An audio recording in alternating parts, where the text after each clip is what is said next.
Seems this place has been flooded twice over. Purple flowers blooming next to a waterfall. Shouldn't be too hard to find.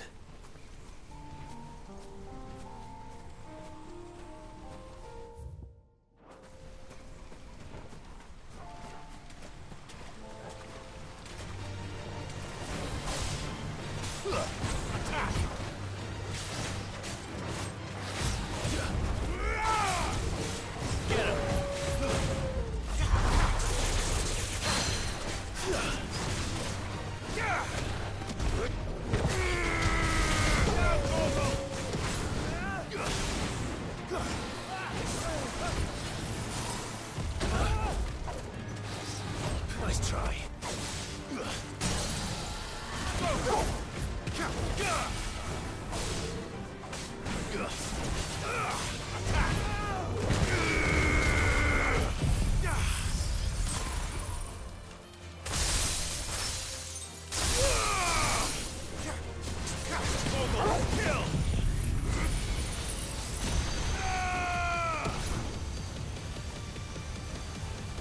It's over.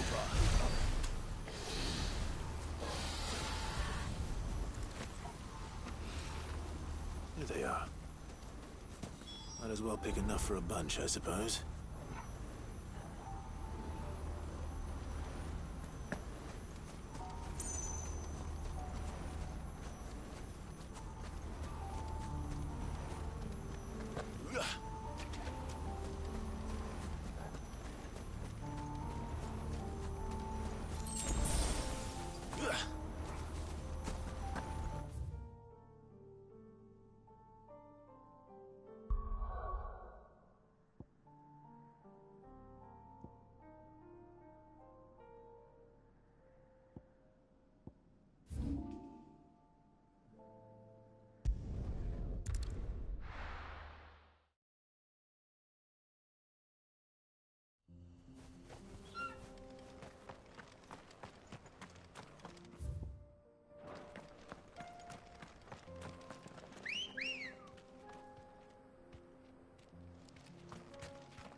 Fly, Ambrosia.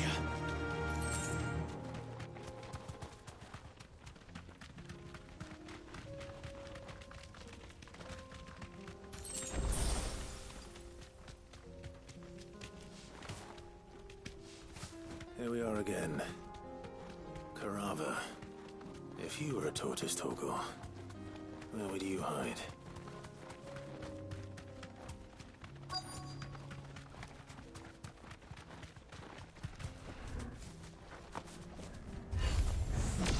Looks like we found him.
Get these materials to Mid so she can finish her prototype.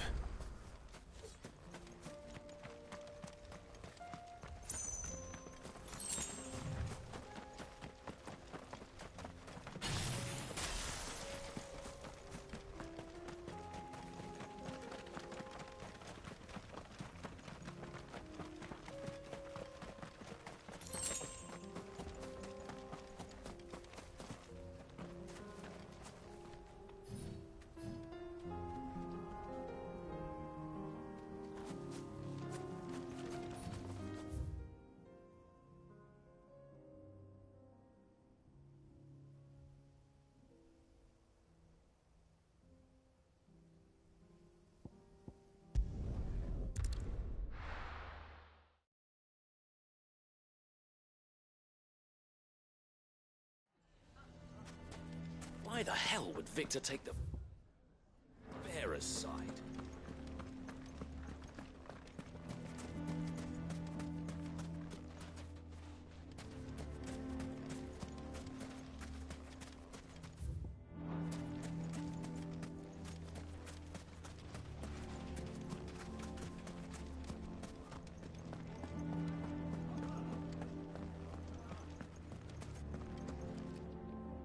Here to help me pack?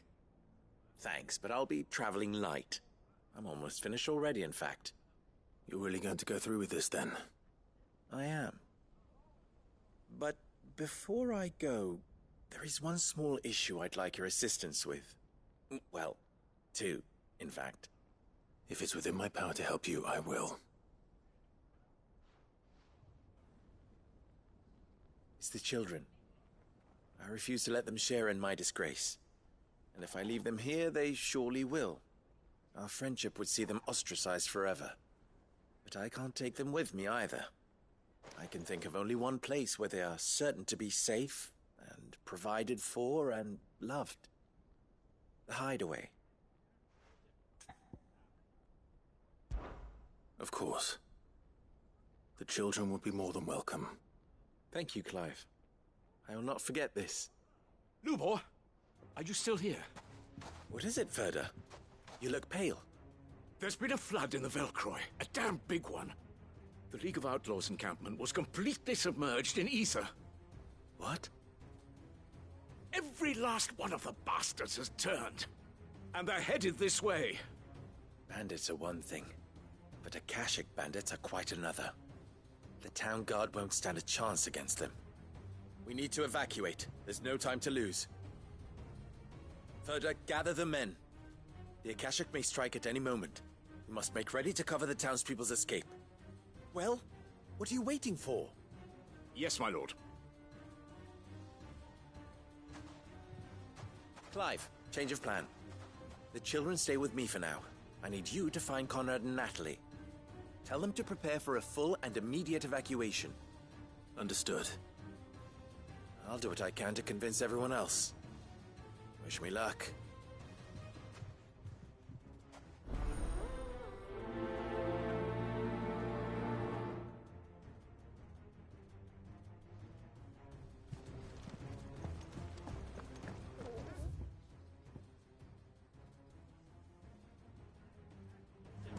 You have to listen to me. They're coming. You need to... Why do they always have to make such a fuss?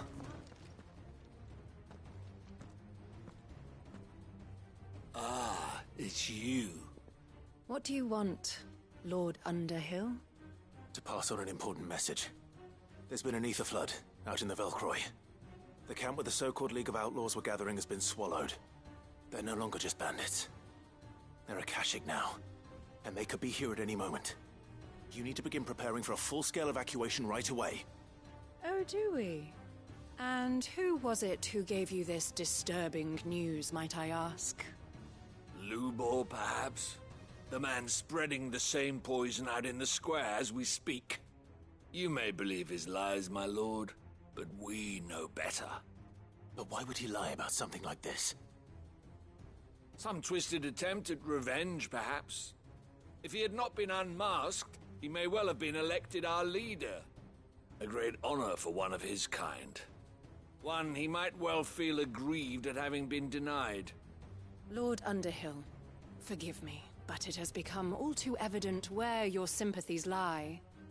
Lubor cannot be trusted, and neither, therefore, can you. You may not trust me, but for the sake of your people, ask yourselves if there is any chance that this is true. There isn't. You can be certain of that. Now be off with you. You're making a mistake. Come, Clive. If our words will not move them, then we must find another way to help save the town. You're right. Let's speak to Lord Ferda.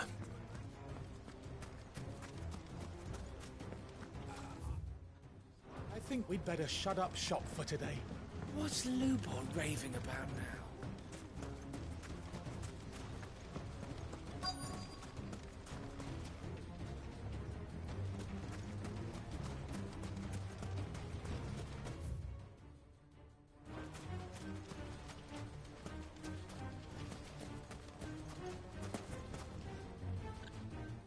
Lord Furder. Cid, what's wrong? I went to warn Conrad and Natalie about the Akashic, but they wouldn't listen. They've convinced themselves that nothing Lubor says can be trusted. The bloody fools. Which means the town guard can't be counted on for support. But I can. If there's anything I can do to help you defend Dalamil, you only have to ask. I appreciate it. Cid! Further! I've been looking for you everywhere. Victor? I thought you'd left. I couldn't abandon a friend in need. And Lubor is in need at this very moment. Come quickly.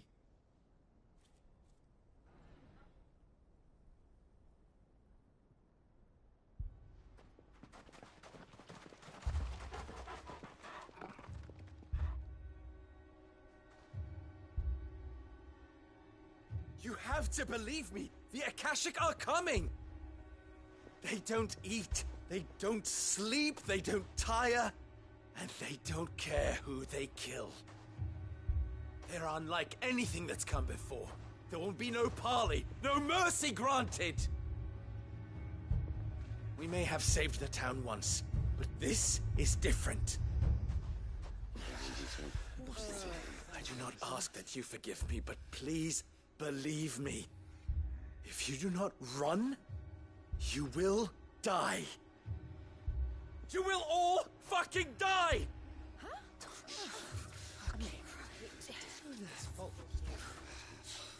You'd like that, wouldn't you, bearer?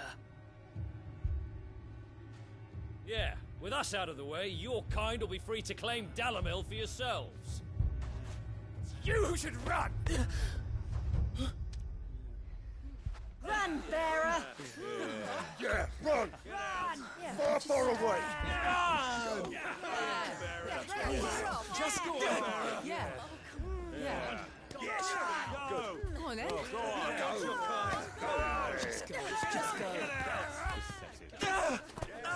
Lubor. Wait.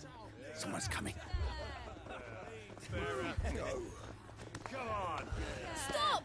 You're hurting him!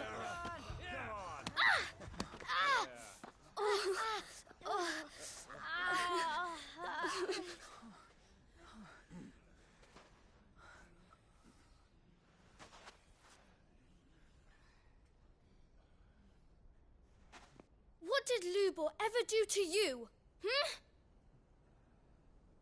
He solves all your stupid problems, and he keeps all of you safe. You know there's nothing he wouldn't do for this town. Who was it who made that cleaver you use every day, Conrad? And what about your counting table, Natalie? Who fixed that? Whose men make sure the streets are clean so all your boots don't get dirty? Who spends all day, every day making sure things run smoothly round here? And none of you ever say thank you. Ever. But did Lubor ever complain? Well, does he ever stop smiling? He keeps this whole place going. And you act like it doesn't even exist.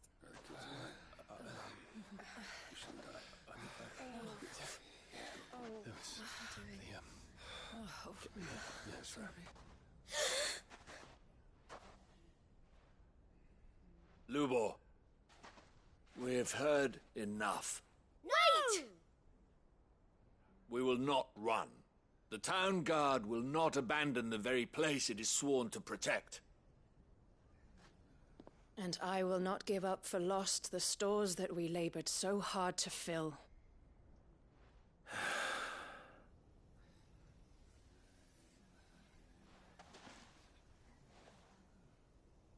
So tell us, how do you propose we deal with these Akashic of yours?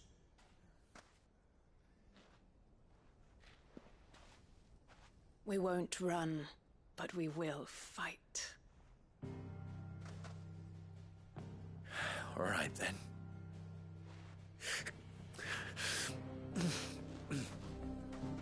Fine.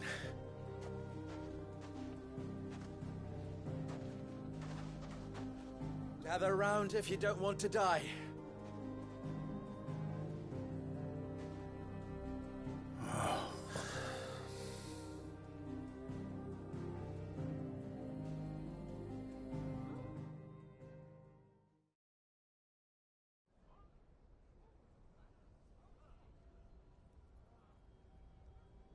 Allow me to explain the situation.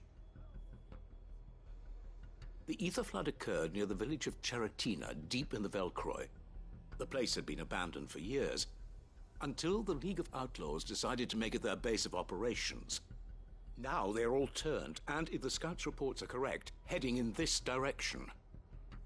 They are mindless monsters, driven only by hate and rage, and they are utterly unpredictable.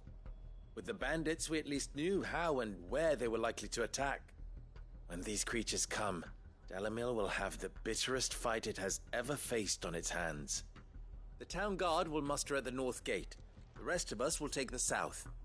Both forces will provide men to serve as scouts and messengers, ready to spread word of the size and nature of the Akashic Force as soon as it is spotted. And as soon as it has been, we will converge on its position and see that it is driven back from Dalimil at all costs. Conrad, can I count on the support of the town guard? Always. I leave the selection and coordination of the messengers in your hands, Victor. And the command of our men in yours, Ferda. If you would both be so kind. Consider it done. As you wish. Natalie, I would ask that you and your people have the townsfolk barricade themselves inside the bathhouse. And tell the merchant not to waste time securing anything beside the essentials. Preserving life is our one and only concern. As long as we survive, it doesn't matter what trinkets we might lose. Our riches can be regained. And if anyone doubts that, let it be known that the Briar's Kiss stands ready to cover any losses. Very well. I shall tell them. Where do I fit into this plan? Where else but the most perilous place of all? I would like you to travel to the home of our erstwhile League of Outlaws, Cheratina itself. The main host is most likely still there, and Dalimil will not be safe until it is eradicated, root and branch. A little gardening. How pleasant. I doubt it. I have a feeling these weeds will be particularly stubborn. Luckily, so am I. So you are. All right then, we all know what we have to do. Now it's simply a matter of doing it. For Dalimil.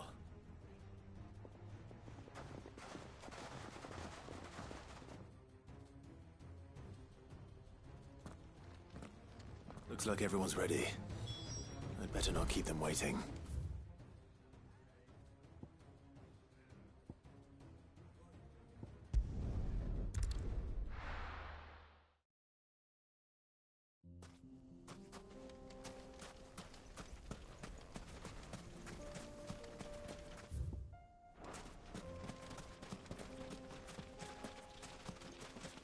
There it is. The flood. But what's waiting for us inside?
Can't leave a single one alive.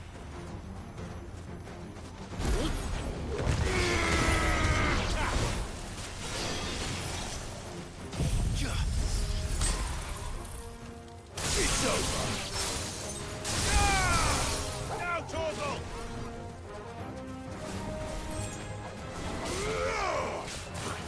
This one.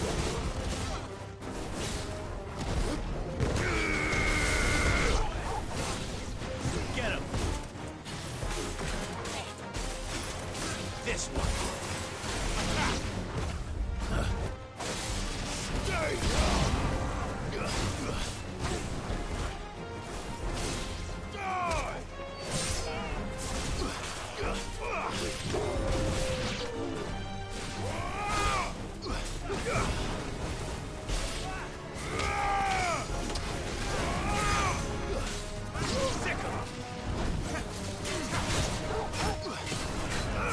This one.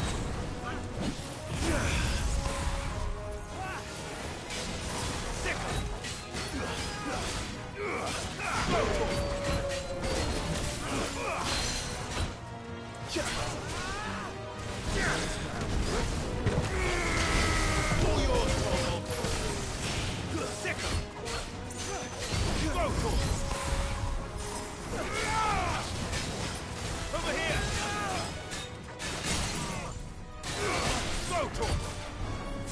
Get him!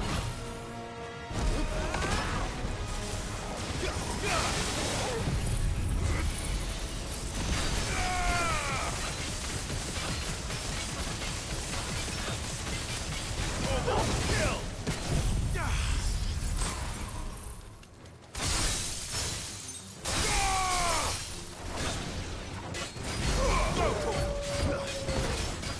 This one.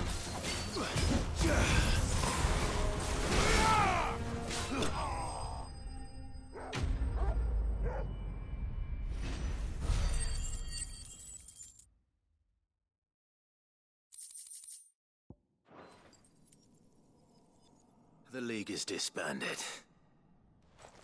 I should get back to Dalimil and see how the others fared.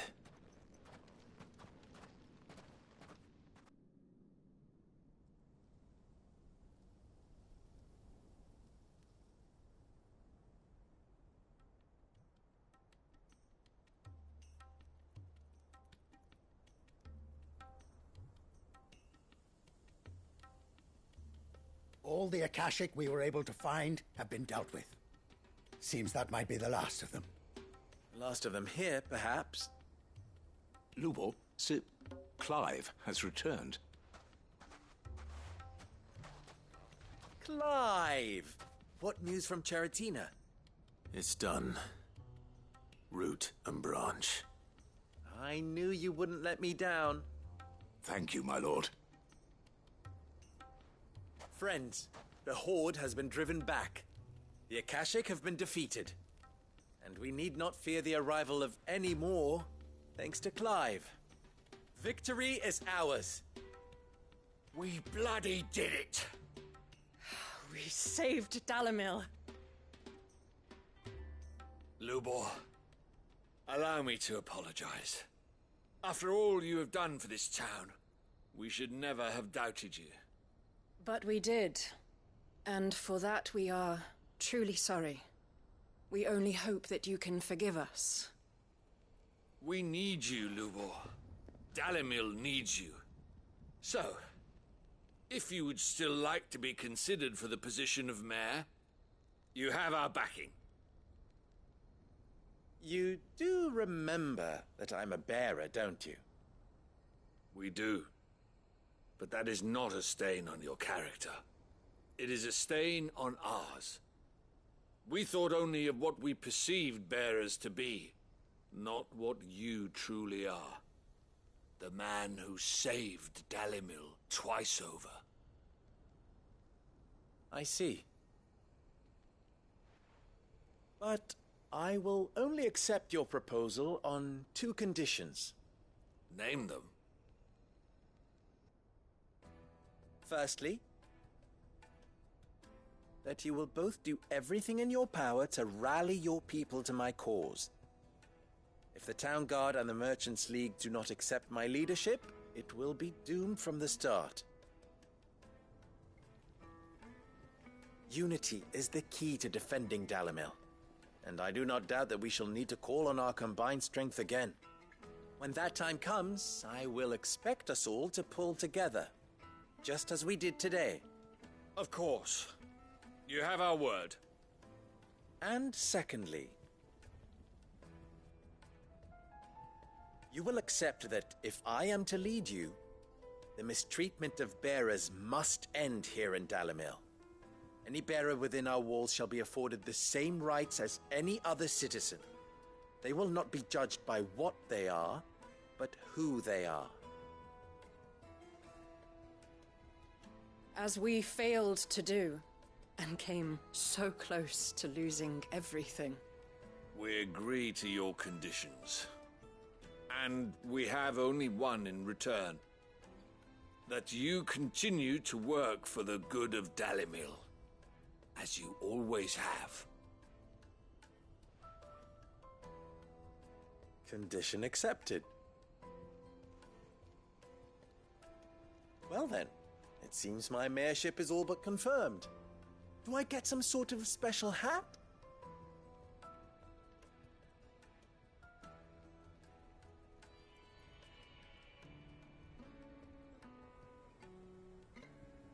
How fickle fate can be. Not so long ago, I had resigned myself to leaving Dalimil in disgrace. And now, I find myself her leader. Here. For everything.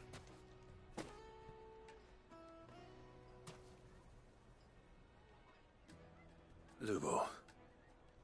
About the children. Fear not. You are, of course, relieved of your responsibility. I would sooner face another horde of Akashic than see them brought up as outlaws. I'll make sure they're safe here. I don't doubt that you will. And not just the children, but everyone in Dalimil. I'll do my best. Can't have all your hard work going to waste.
Welcome, welcome.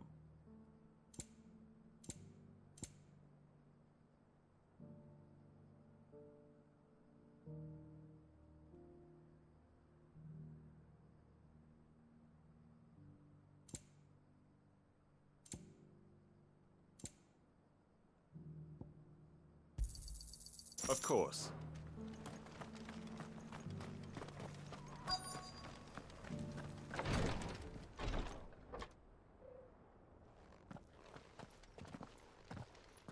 Your Grace, my lord, I trust your journey was not overly onerous.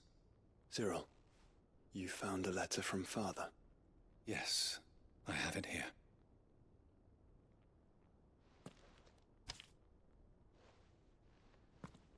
If you would do us the honor, my lord.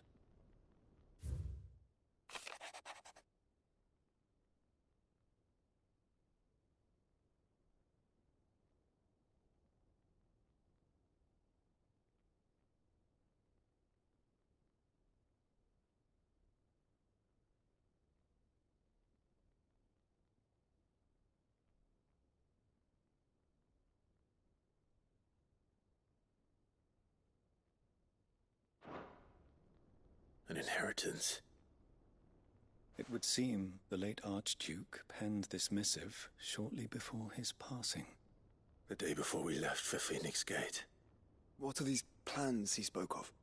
His plans for the duchy, Your Grace. Your father entrusted them to my predecessor, the former bearer of the Burning Quill, who entrusted them in turn to me. The complete emancipation of bearers is their stated aim. But your father's dream did not end there. His Grace also spoke of building hospices to care for those stricken by the curse, and the founding of a new university to further the development of non-magical technologies. With the blight spreading ever more widely across the Twins, Archduke Elwyn saw this as the only means of securing Rosaria's survival. He wished to see men and bearers treated as equals. To see centuries of common wisdom overturned. Small wonder he did not think it achievable within his lifetime. But he thought it achievable nonetheless. Had he not, he would never have written this message. Nor would he have entrusted his vision to his most faithful aides, those who would have stood with you, shielded you from the machinations of the less benevolent personages at court. It's a pity only they are still with us. 'Tis true that those most loyal to your father were the first to suffer the Duchess's wrath. But one at least remains, and she has come bearing gifts. What do you mean? Mayhap it is better that she explain, my lord. After all, the duties entrusted to me by my predecessor extended only to recovering His Grace's will and arranging a meeting with the one who might execute it, or a part of it at least. And where is this woman? She awaits you in the archive, Your Grace. Thank you, Cyril. Shall we then?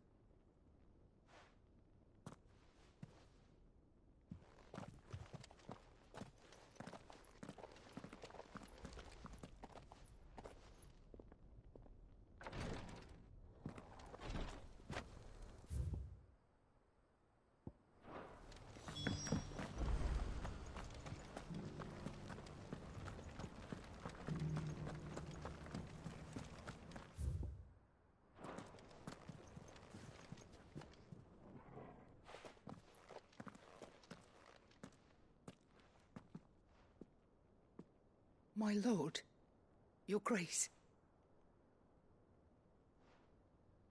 I hardly recognize you. I am Goditha, retainer of House Rosfield, loyal servant to the Phoenix and his shields. Your father, the Archduke Elwyn, entrusted me with the delivery of a gift. I only hope you can forgive my tardiness in bringing it to you. Lift up your head, Lady Goditha.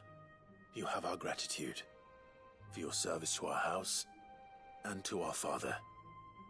I merely did my duty, as any proud Rosarian would. My lady, perhaps you could explain a little more? What exactly is the gift you bring? As I'm sure you know, it has long been the custom for the children of House Rosfield to be presented with certain keepsakes upon their coming of age. Indeed it has.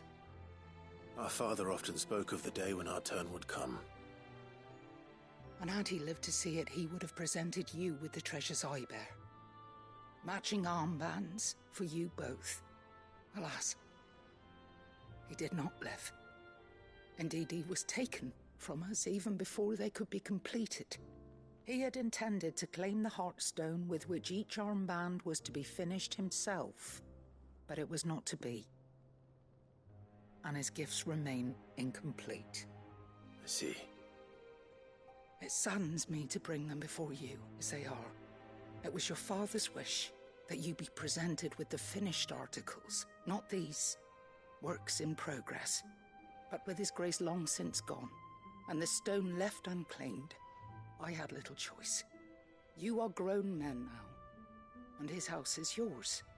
And while I would not presume to insist upon your claiming the Heartstone in his stead, I know that nothing would have pleased him more than for you to do so. Thank you, Lady Goditha. What say you, Clive? What else? Of course, my lady. May our father's will be done. Oh, I am much obliged. Do you know where we might find this Heartstone, my lady? I do. Though it may be a matter of a good deal more than simply happening upon it. It is found in the bellies of elder griffins, you see. We do at least know where to find one. A certain specimen has made its nest in Titan's Wake, not far from here. A certain specimen? You are most perceptive, Your Grace. In answer to your unspoken question, yes. In fact, this is the very same beast your father meant to slay. I have been tracking its movements since you were but a boy. Were you to slay it in his stead, as men of House Rosfield, it would surely make your father proud. What say you, Joshua? What else?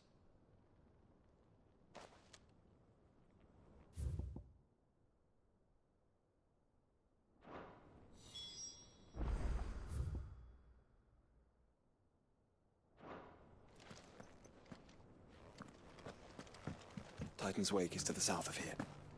But we must not be hasty. The good lady has been disappointed once already.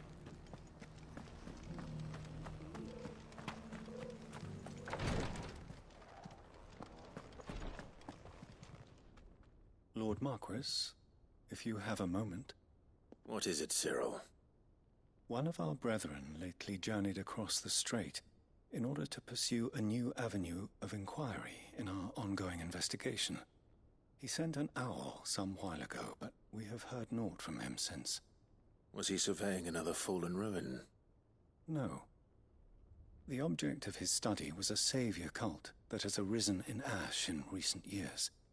We believe it may have some connection to the Circle of Malleus, an ancient religion that worshipped Ultima as its god.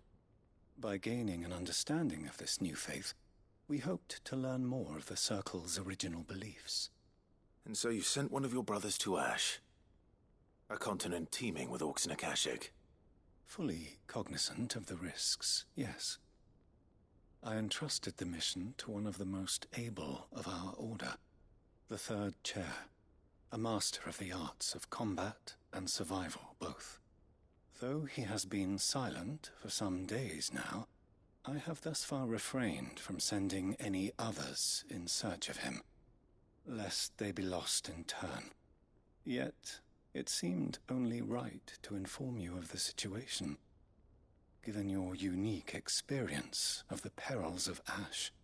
For as you so earnestly advised me, it would not do to abandon a man to his fate, when he might yet be saved. It would not. But Ash is a big place. Can you be any more specific? Perhaps. The last owl I received from him mentioned a village where he had heard the cult were wont to assemble. Mickleburg was its name. It lies in the southern reaches of Waloed. If aught ill befell him, I expect it did so there. All right. I'll see what I can do. You are much too kind, my lord. Go then, with my hopes, and may the Firebird's flame ever burn in your heart.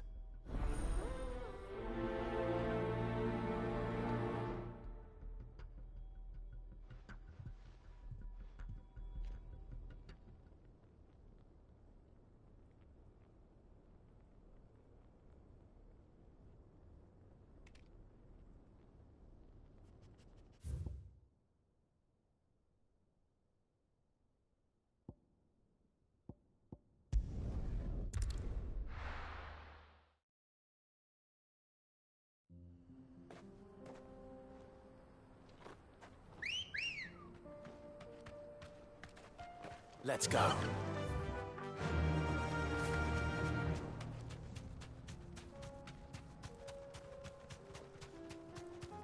Eyes peeled, Joshua.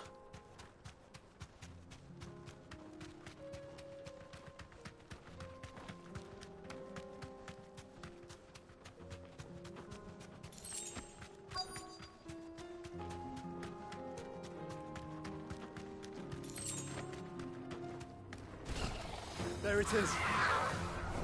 The House Rosfield.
Too slow.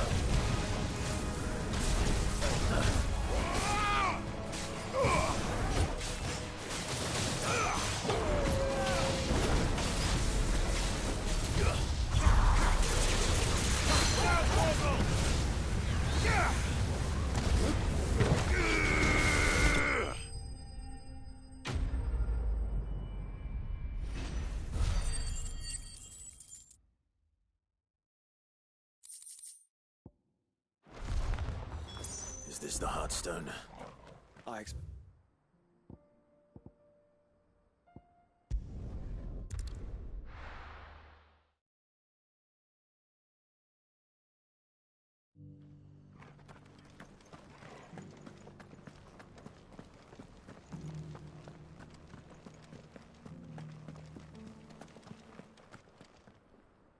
Oh, thank the Founder you were safe.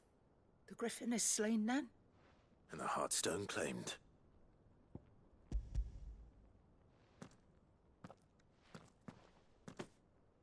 Yes. This radiant luster, like frozen flame, is just as your father described it. Thank you, my lord. Your Grace. Your father would be so proud. Lady Goditha, the lapidary is ready. Thank you, Cyril. I will be with him shortly. If you would excuse me, I shall have the stone cut and set forthwith.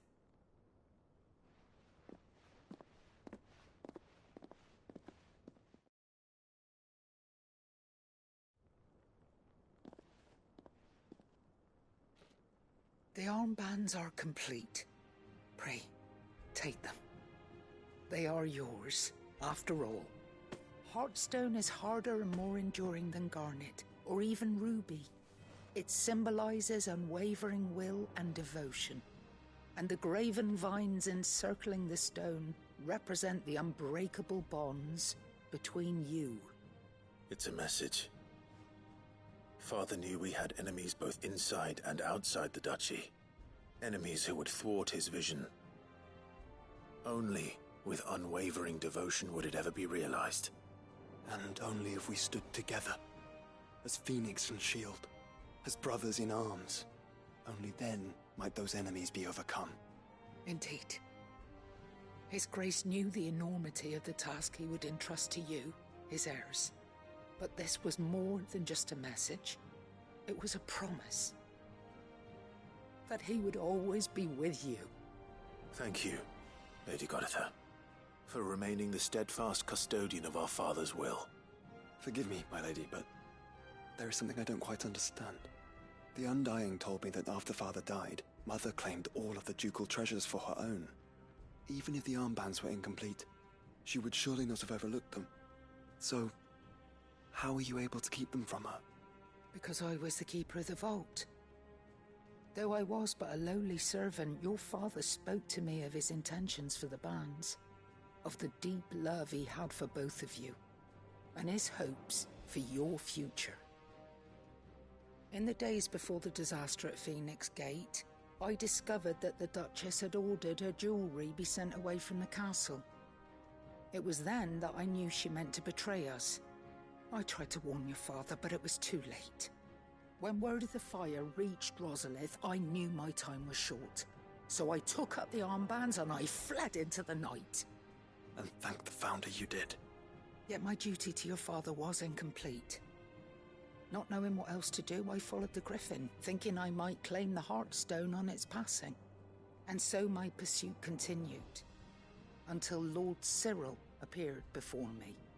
He informed me that His Grace's will had been recovered, and that his sons were alive and well. Lady Goditha, on behalf of my father and all the people of Rosaria, I thank you for your loyal service. As do I. Thank you, my lord. Your Grace, for coming back to us, for giving my service meaning.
bands suit you well.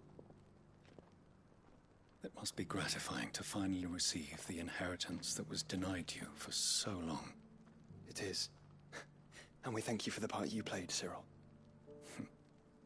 If you would permit me to play my part a little longer, might I suggest that you make your way to your father's memorial atop Hawk's Cry Cliff? Let him see that you have received his blessing, and that his vision lives on in you. I suppose it would be churlish not to. What do you say, Clive? Shall we pay Father a visit? I think we should. I was hoping to be able to offer him my thanks before we left for Origin. Your father's helm is enshrined there. It has been since the day we recovered it from Phoenix Gate. I prithee claim it, for it too is a part of your inheritance, and I do not doubt that your father would prefer it in your hands than perched upon some lonely rock. Thank you, Cyril.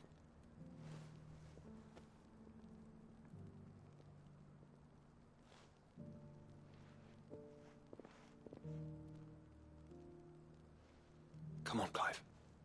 He's waiting.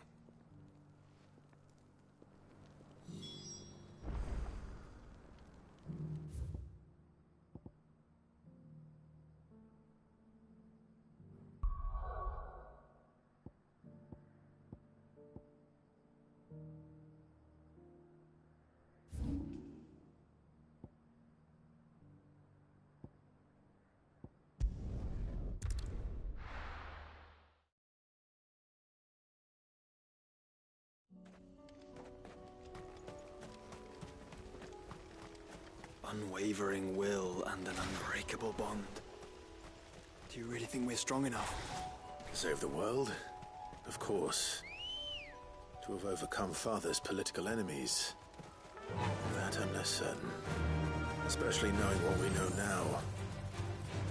What Mother was truly capable of. But perhaps these battles would have helped. Knowing he was with us would have made all the difference.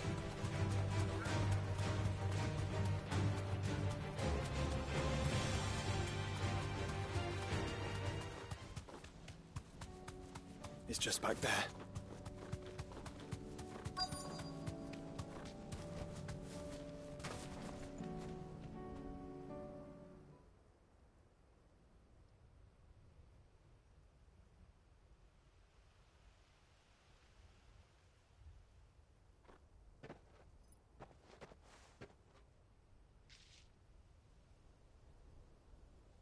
Father always fought for what he believed was right. It wasn't until that night at Phoenix Gate that I realized I had never fought for anything. I always had someone else to do the fighting for me.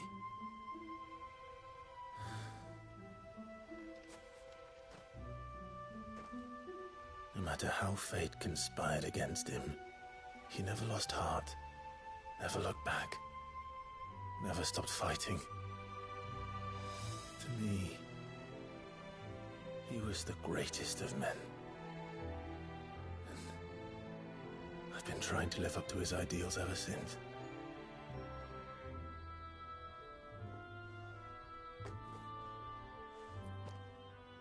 We all have, Clive.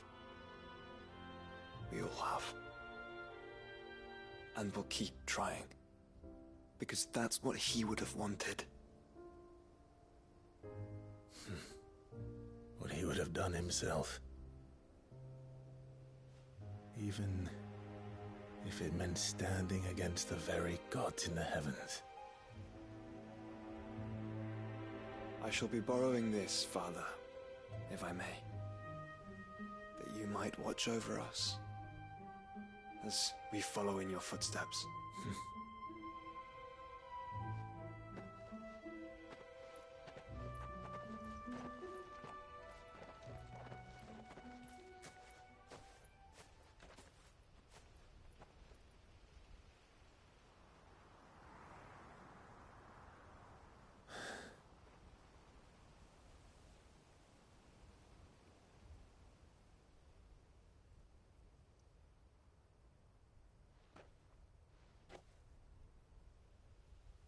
lay you down.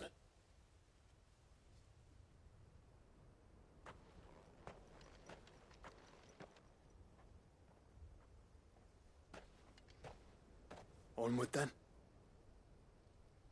Onward. To the end. And to a new beginning.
No use calling Ambrosia now.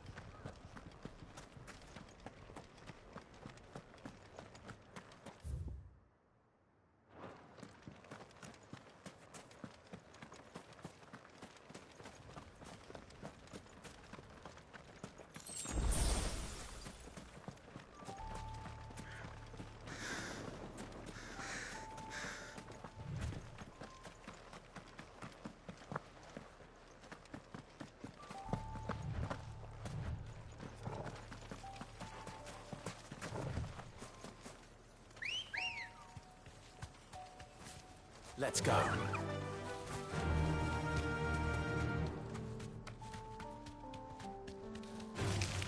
All right.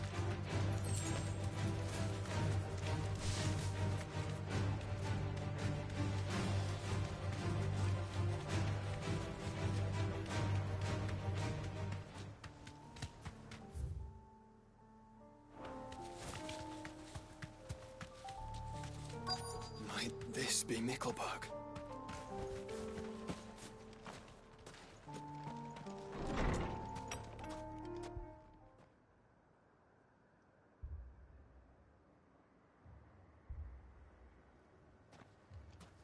These people aren't turned. And the village seems safe enough at least.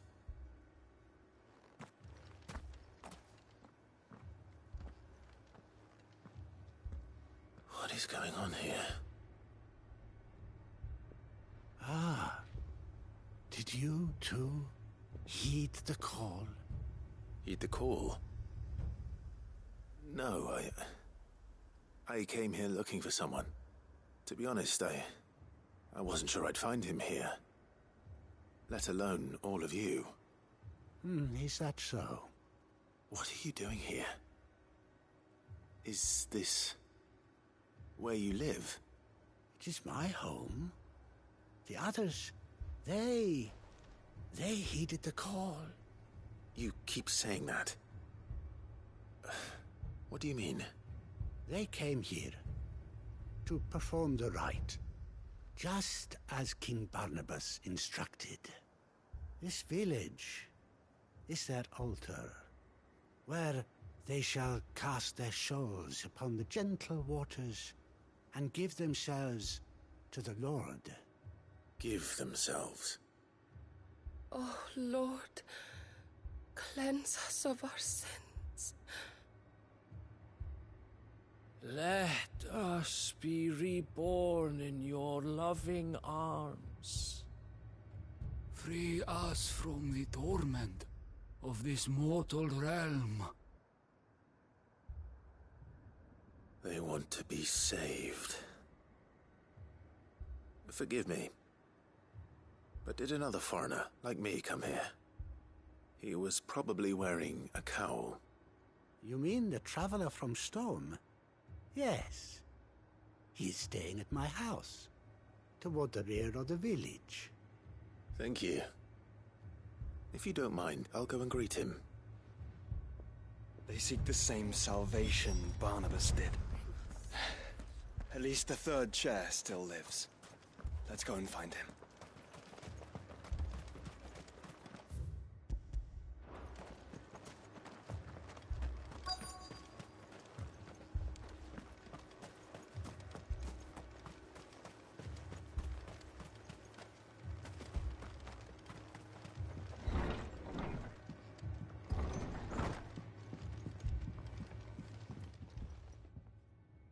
Excuse me. Are you with the Undying? I am. And so it would appear, are you? Lord Rosfield, if I am not mistaken. That's right. And you must be the third chair. I am. Cyril was worried for your safety. He sent me to find you. Then I must apologize. I did not mean to trouble the bearer of the burning quill. Much less you, my Lord Marquis. He said that you had failed to report. Is there a reason for that? I came here to study the followers of this new faith. But the more I learned of them, the more my own faith began to falter. You have seen them at their prayers, have you not? They devote themselves to the veneration of their Lord with a fervor I have never seen before.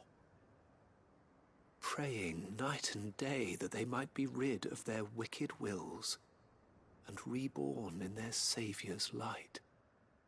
Not that they might be granted respite from their worldly woes, but so that they might continue to serve him. Serve him with all of their beings. I, too, swore to devote my life to the service of my Lord and Master, but this... 'tis different. It is more. And so I would see it through to the end. See these people safe, that they might achieve their dream. That they might do their duty to their Lord. Even if it should keep me from doing my duty to mine. You do understand what their dream is, don't you? I do, my lord. They would cast aside their wills and become a Kashik. I know that it may be hard to believe, but to these people, that is the very essence of salvation. Forgive me, my lord, but I must remain here. If you are to return to Master Cyril, I would consider it a great... Did you hear that, my lord? Something is happening. I'll go and find out what. Stay here.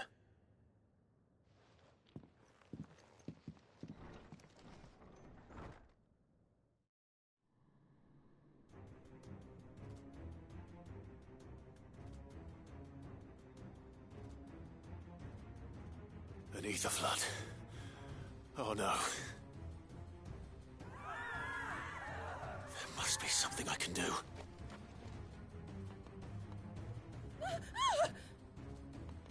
Echoes as well. Found her. Ready, brother? Ready.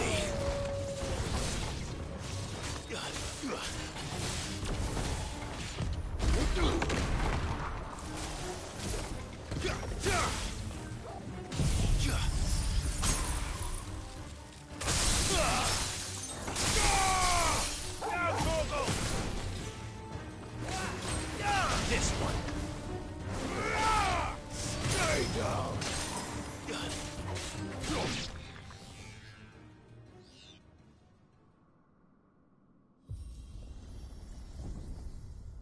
What now?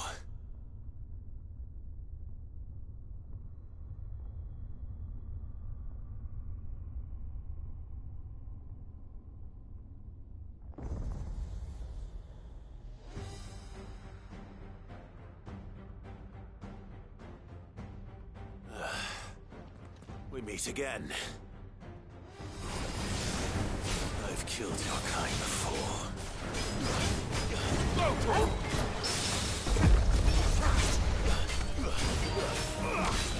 Over here!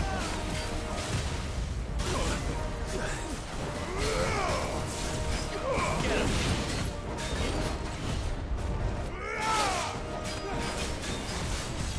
This one! Get him! Yeah! Mogul, kill!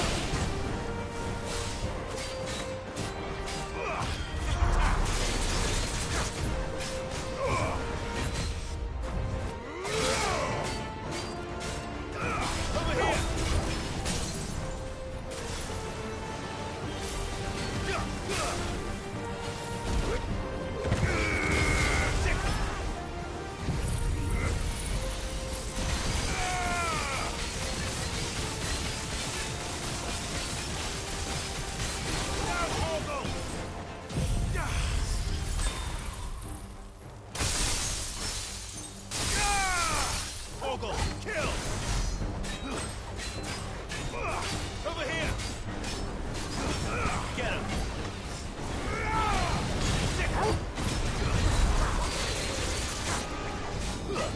Go to him!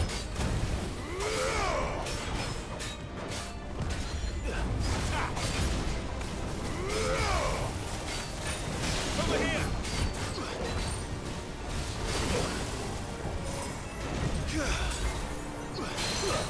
This one!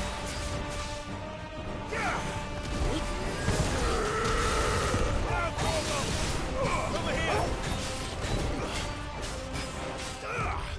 Go to him! Go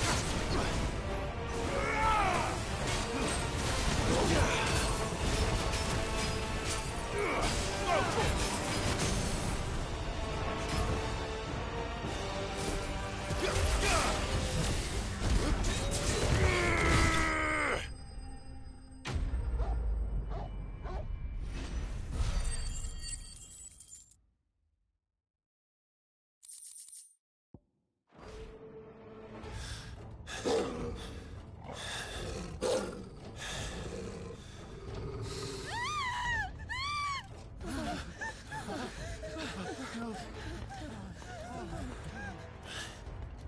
Damn it!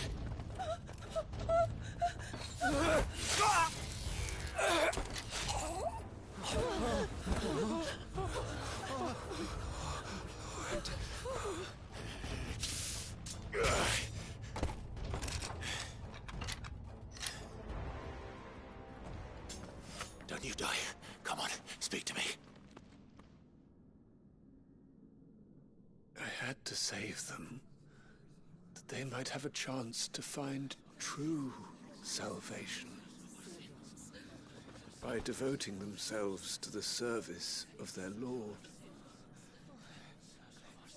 Just as I did when the Undying plucked me from the gutter and gave me a cause to believe in, a duty to serve was everything to me, and I would not deny them that fulfillment, even if they must become a Kashyyyk in order to achieve it.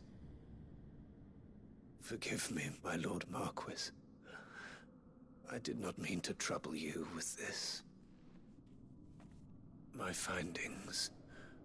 Could you deliver them to Master Cyril for me?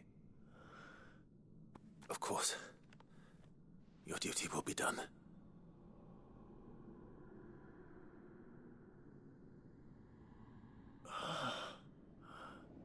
Look, my lord. They are saved.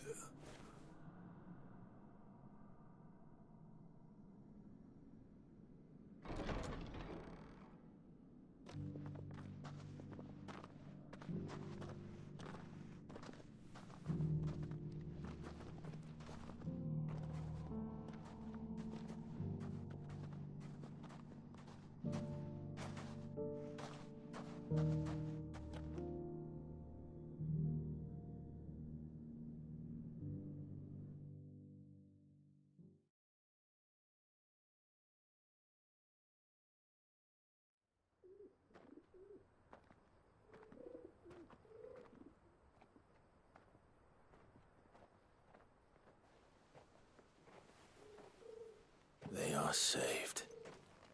Found her. I should get this report to Cyril.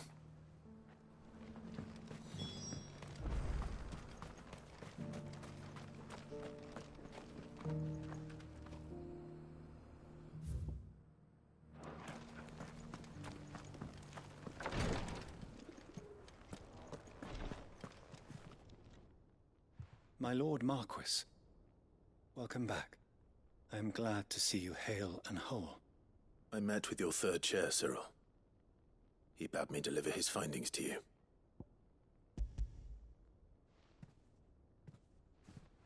Thank you, my lord. He remained in Ash? He died protecting the villagers from an echo. I buried him in Mickleburg. I'm sorry that I couldn't save him. If you could not save him, no one could. The villagers, they were believers in this savior cult. They prayed to their god that they might be unburdened of their wills. Then an ether flood came, and their wish was granted. Your brother sacrificed himself that they might live, even knowing that that life was death by another name. Then he perished defending liberty. A hero's end. For the right to choose how one dies is no less sacred than the right to choose how one lives. Sid would agree. He wanted to build a world where people could die on their own terms. A noble ambition. To die for one's cause is the most perfect expression of one's faith. It matters not how misguided others might judge one's decision to be. Only that the decision is one's own. We live according to the teachings of our order. We believe in them, we protect them, and yes, we die for them. For better or worse, that is our creed.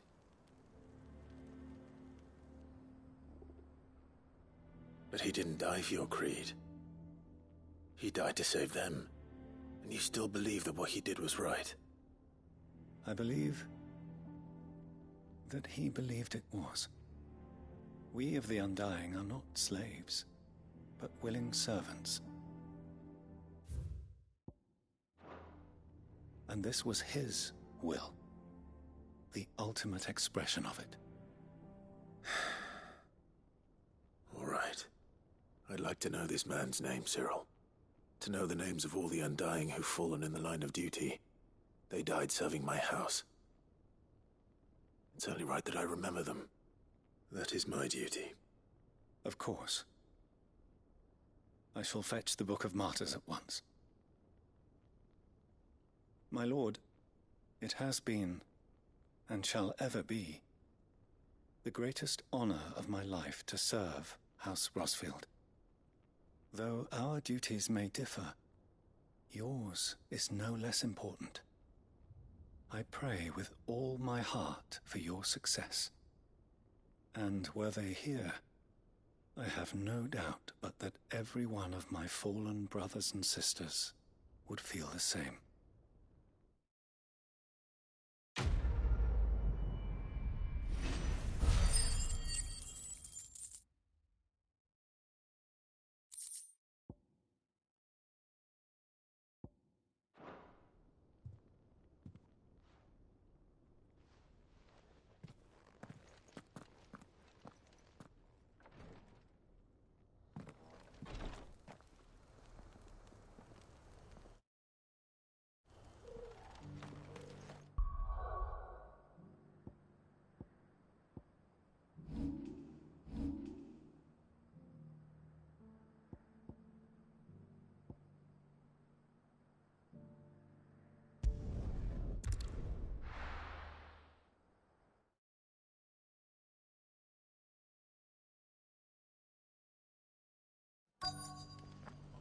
Let's hope one of the merchants here has what Gav needs. Excuse me. Oh, well, then I'm your man. A silver chocobo feather. Oh, or maybe not. Though you're not the first to mention the bird around here. There was a man stopped by the rest not long ago, claiming he was attacked by a silver chocobo near some gutted hovel not far from Eastpool. Most took him for a braggart and a liar, but who knows? Perhaps there was some truth to his tale. We'll see. Thank you.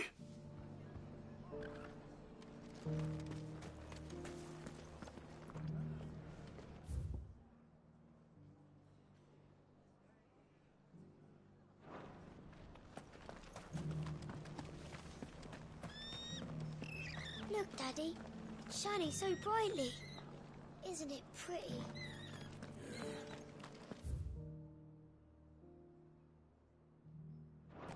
Sister.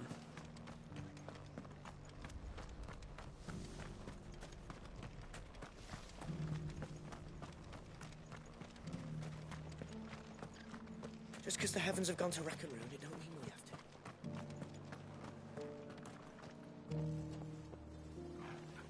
How do, traveller? You've the look of a man who could do with a new whetstone. Or perhaps a bawdy etching of the Vicereine. Maybe another time. I'm looking for a silver chocobo feather. If that's the case, rumours are all you're likely to find. No one has seen a silver chocobo for years. Word is they were all hunted for their feathers. Some northern nonsense about bringing good luck. Didn't bring them much, nor their bows. If any are still out there, I reckon they'll be doing their damnedest not to be discovered. You're probably right. Thank you anyway.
Good to see you. Stop by for an ale any time, eh?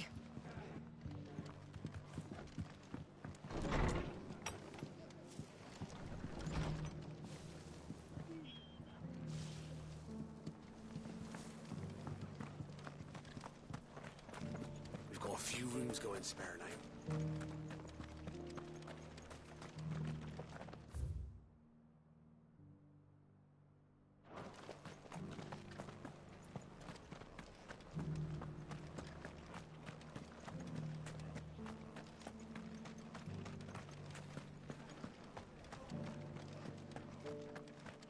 I've got greens of all. It doesn't still hurt, does it?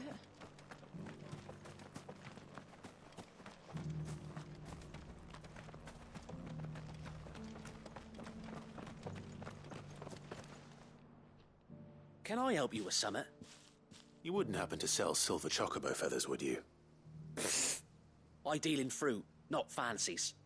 But if it's fancies you're after, I suggest you try Rhiannon's Ride. Was a silver chocobo seen there? Oh, yes. If you believe the ravings of a madman. It wouldn't be the first time. A silver chocobo sighted in the hills near Rhiannon's Ride.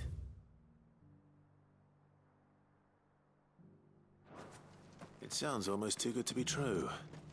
But since I'm already here... Good girl.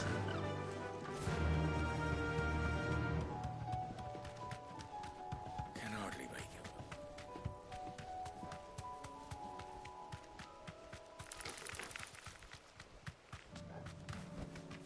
you. You deserve a rest.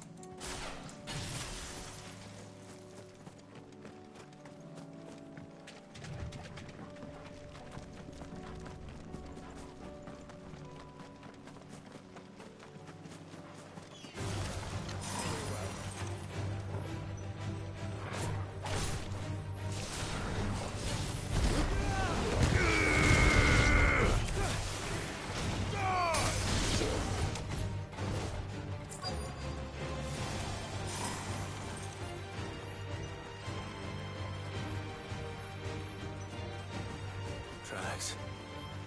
They're not left by bandits for a change.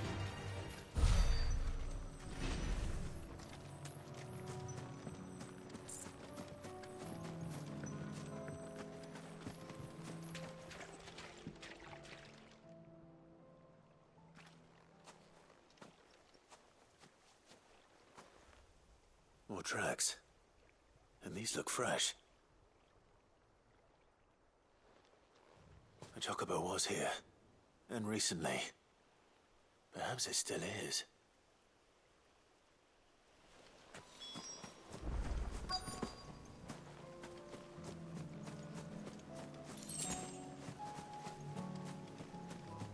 I don't hear anything.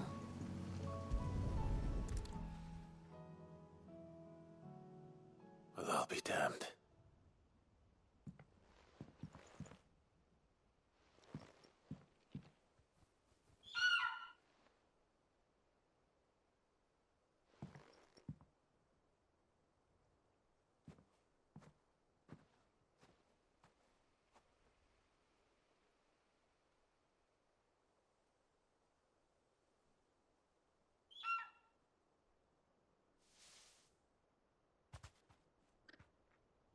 It's all right.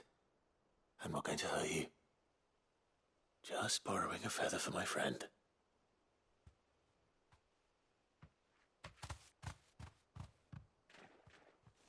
Thank you. Let's get this back to Gav before they change their minds.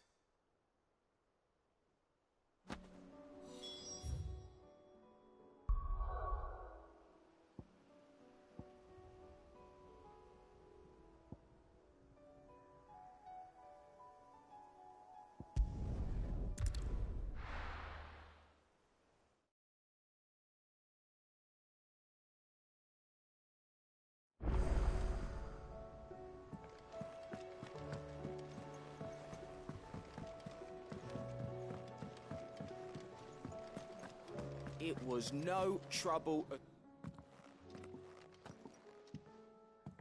Clive, you're back. How'd you get on? Any luck? Any luck, you say?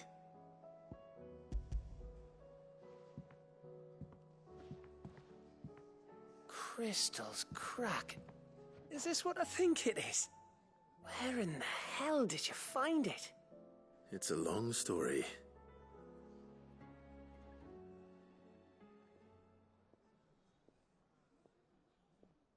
Right there on the road to Eastpool. Who'd have thought it? Everything up there's been abandoned for years. The empty cabin made for the perfect shelter. Though I fear my presence may have forced the poor creatures to look elsewhere. Don't blame yourself, Clive. The Blight's right on Eastpool's doorstep. They'd have had to move on before long, even if you hadn't have turned up. They'll find a new home. Trust me. After all, that's what us endangered animals do. Anyway, what matters is, you managed to nick us one of their quills before they could run off. And now all that's left is to fix it to the carving. I didn't know you could carve. Reckon there's a lot you don't know about me. Like the fact I'm as good with a whittling knife as I am with a sword. And that bone Ember gave me's a dream to work with. What did you say it was from again? An Avis? But it weren't your Avis, Sid. I slew one of my own at last. So all those long nights in the pit finally bore fruit. I'm proud of you, Ember. Don't speak too soon. I ain't done my trial yet. There we go.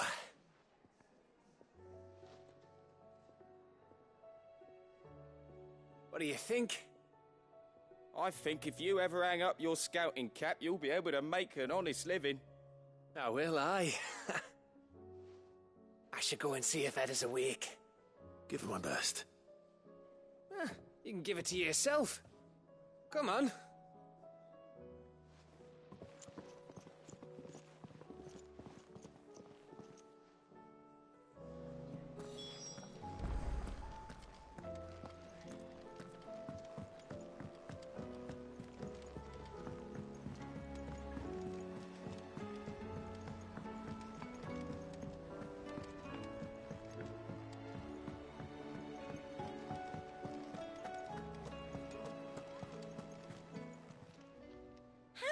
Help you today, Clive?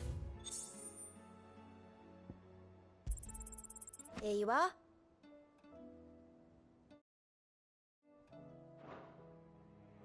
Come again. I may have more for you.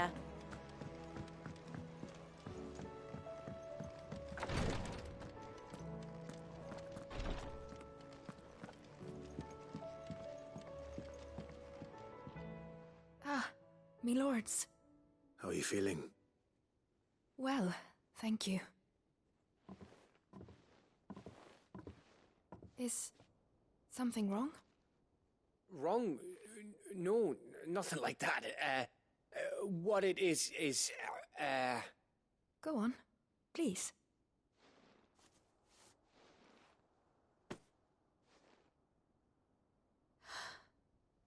It's beautiful. Did you make it? We did. Aye. It's from all of us here at the Hideaway. Your new family, like. It's a good luck charm. We may come up north when a band's on the way. I mean a baby. To let him know that they're part of the family too. Oh, I hope you like it. I don't know what to say. I thank you, my lords, for everything. If there's anything you need, just let us know. I will. Clive, fancy a swift off? I'm thirsty. I could be convinced.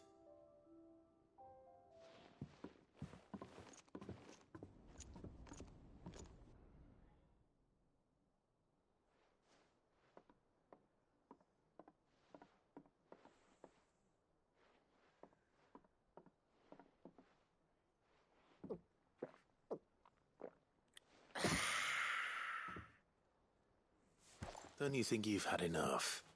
No, we're celebrating. I'm gonna be a father. I think Edda might have something to say about that. You know what I mean. Bit of light in these dark times.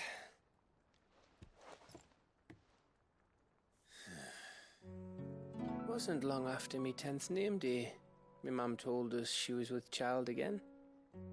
I was over the fucking moon. I was looking forward to having a little one to lord it over, what with me being the runt of the litter. Thought I'd finally have a chance to prove to the world that I could be a big brother. Imperials came the day she went into labour.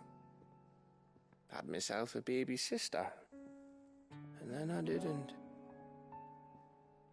Me whole family gone in a blink, while I hid in the cellar like the spineless little arsehole I was. Great brother I turned out to be.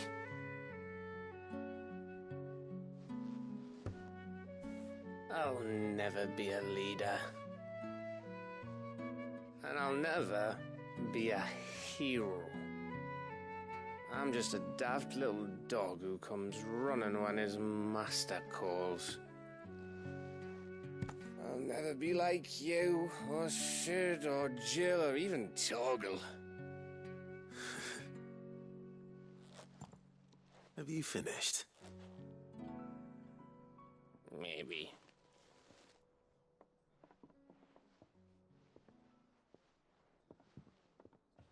Do you know why you're our best scout? Because you don't need anyone to hold your hand. Without your resourcefulness, your courage, your determination, I don't know where we'd be. Maybe hanging off a cliff like, That was only the once. Exactly. You learned from it. And here you are, after Founder knows how many missions, stronger for everyone. And let's not forget Rosalith. Who was it who freed me from the dungeon? Who was it who ran to Jill's rescue? That would be me. Because you're our brother, Gav. My brother.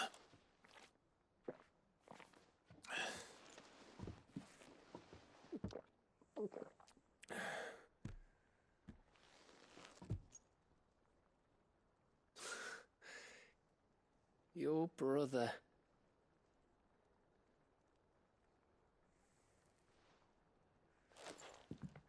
Which means that when the time comes,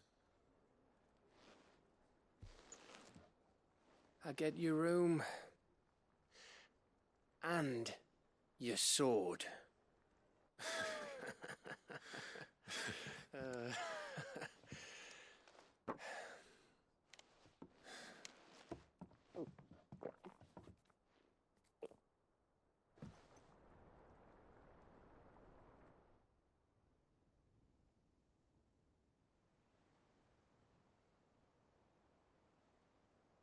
I may have had one too many. You may have had 10 too many. I said I was thirsty. Better get back to work anyway, after I walk this off. Clive? What is it? Thanks for, you know. I know.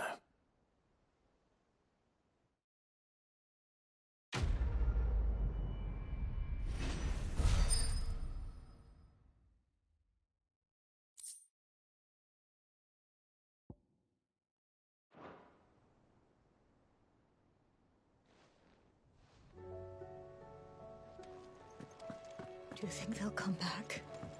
Of course they will.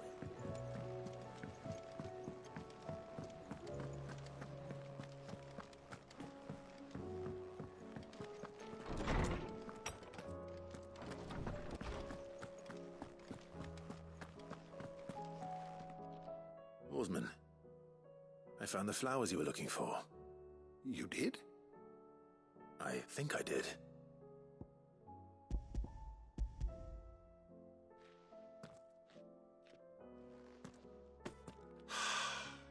You did indeed. My dear boy, thank you. You wanted to make Dion a gift of one, did you not? Shall I invite him to join us? Oh, I don't... It's no trouble. I'll go and fetch him.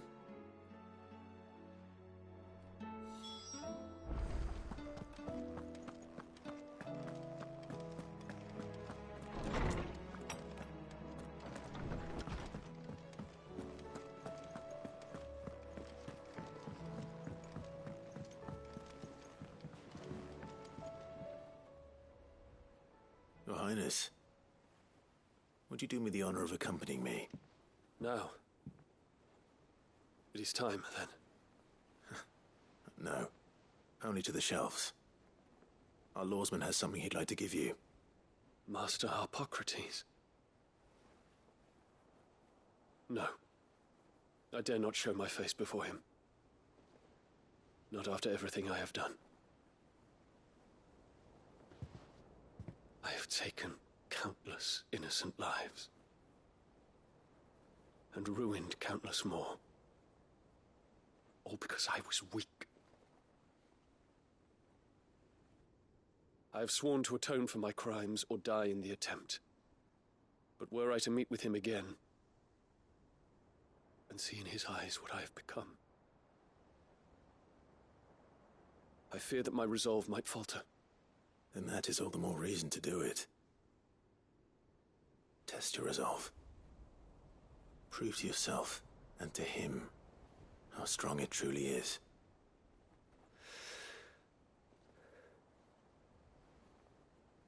You are right. I must, at the very least, offer him my gratitude. Very well, then. Take me to him. Follow me.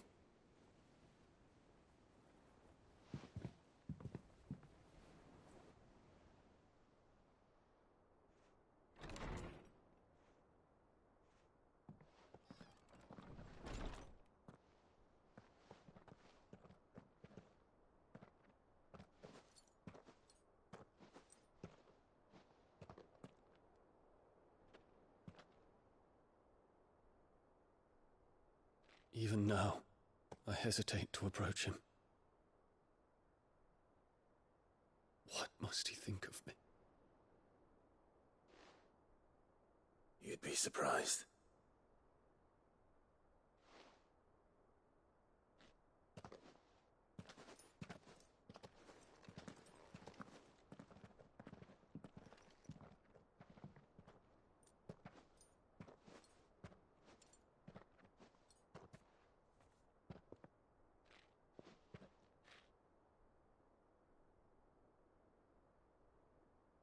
Master Harpocrates, pray, accept my apologies for leaving your tutelage before my studies were complete.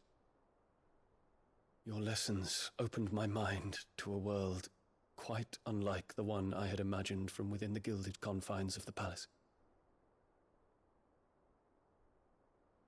And I shall be forever grateful for the efforts you made to enlighten me. Lift up your head, Your Highness. The deeds of youth require no apology. That you took the time to visit me says much about the man you have become. Now, there is something I would like to show you.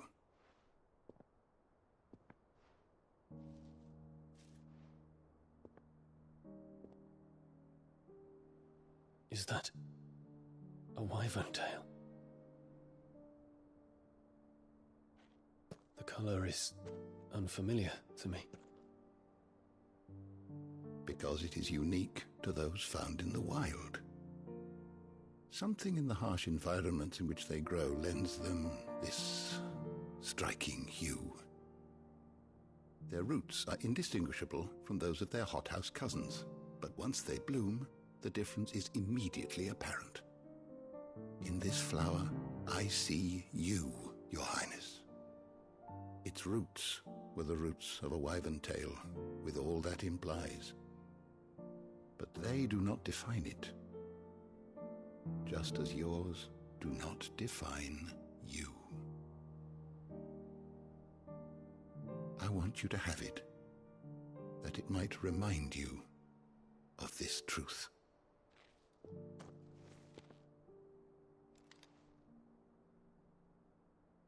Master Harpocrates, I would ask of you a service. Keep your gift until I have fulfilled my duty to the realm, for only then shall I be deserving of it.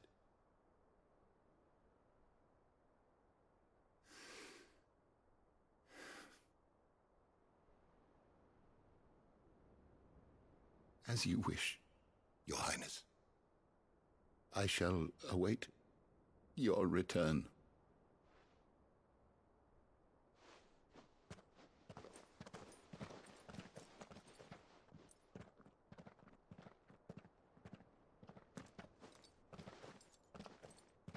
Our roots do not define us. No wonder my stepmother didn't like him. For reuniting me with memories I had thought long lost.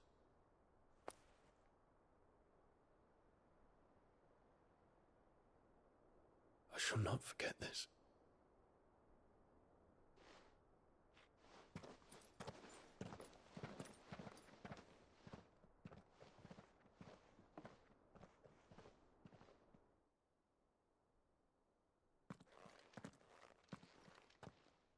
Thank you, Clive. Were it not for you, I fear I might never have found the right moment to speak with him. Not to mention the wyvern tales. I shall plant their seeds, that I might not disappoint His Highness upon his return. I hope the soil in the hideaway is to their liking. Why, these flowers bloomed in the bleak, black wastes of Waloed. I'm sure Nigel's yard will suit them to a T.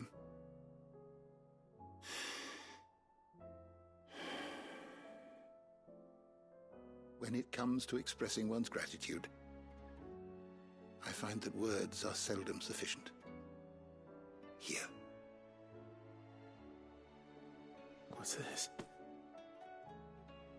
A Stolas quill. Or more precisely, my Stolas quill. 'Tis said that an owl's feathers are steeped in the wishes it hears over its long lifetime. All those words just waiting to pour out onto the page. So consider this my wish for you. That one day you may put down your sword and pick up that pen. Well, when that day comes, I'll certainly have a lot to write about. Thank you, Harpocrates. It shall have pride of place in my chamber.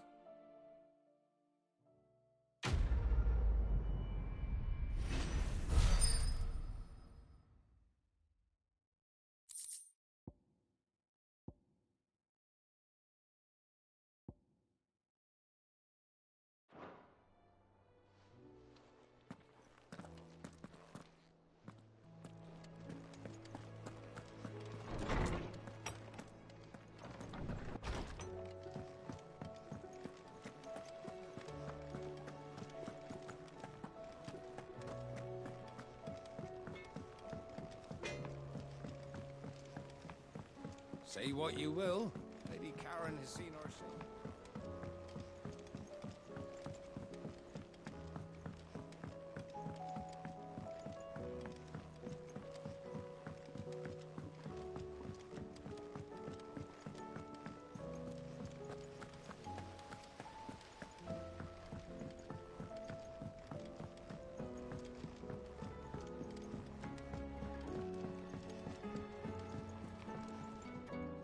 Mid, tell me this is all you need.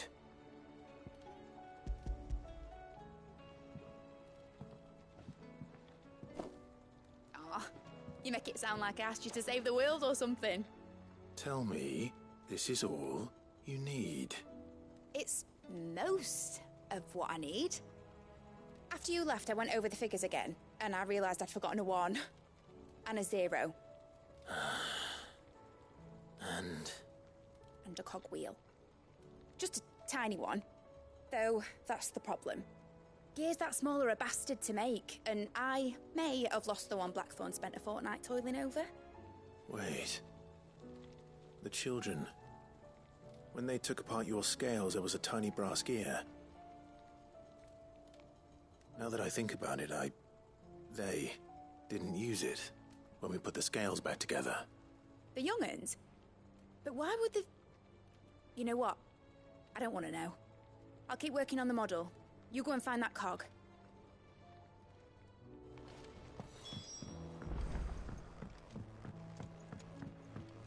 Has Midadol mentioned a new project yet? Sid! Is Mid still hiding from us? She wasn't hiding. She's fine. She's just busy working on her next project. A new invention. What is it? What is it? Is it an airship? I bet it's an airship! Do you think she'll let us help? That just so happens to be why I'm here. She needs something special, something only you three can provide. A brass gear. A tiny one. One that might fit on, say, a set of scales? Oh, the one you forgot! We remember! We saved it, just in case. It's in the bag of bits. Since your lesson, we've been disassembling, then reassembling everything we can find. All the pieces that are left over, we keep under our beds, just in case. That's good to know. Look! I found it!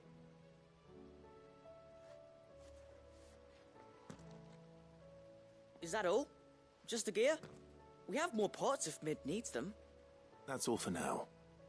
But I'll let Mid know about your hoard. Just in case. Thanks, Sid.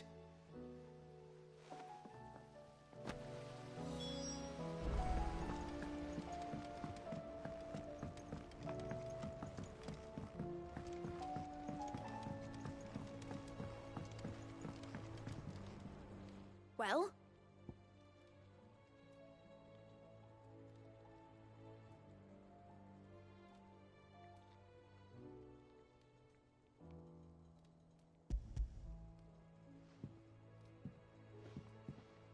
They did. And they kept it somewhere nice and safe. Will it work? Will it work? It's perfect! You're a genius, Clive. What exactly are you going to use it for? Only the most important job of all. The wings aren't going to move on their own, but with the right cog in the right place. Well, you just wait and see.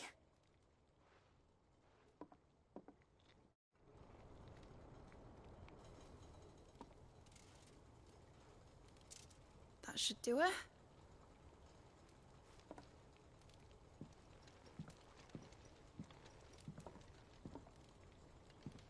Here goes nothing.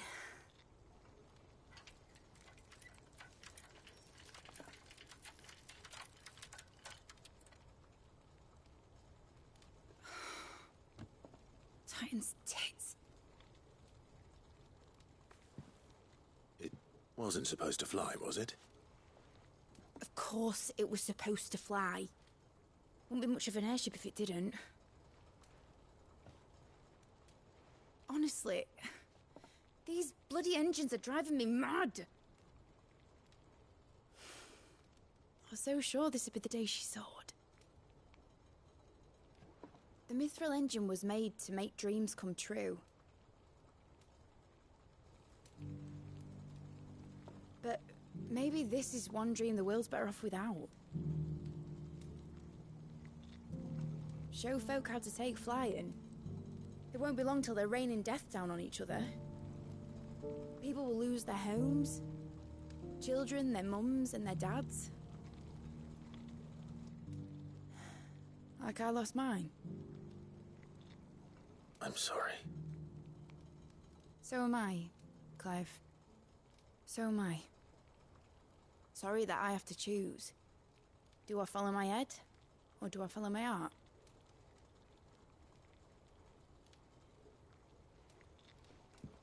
Good question. The first time I stood on the deck of your ship, felt the wind in my hair. It was like I was flying. But imagine how it would feel to actually do it. My dad always said there were two ways of living life. Chasing a dream or shuffling to your grave. And he were right. Right about a lot of things. Not that I like to admit it. People need dreams to chase. Especially in a world like this.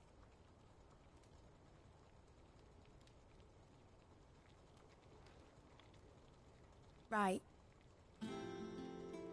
When this is over, I'm gonna take all my Mithril engines to Zemeckis and sling them over the edge. I won't have my dream end up turning into someone else's nightmare. But all that hard work... All that hard work will not be used for war, Jamie. But it ain't like it'll be gone.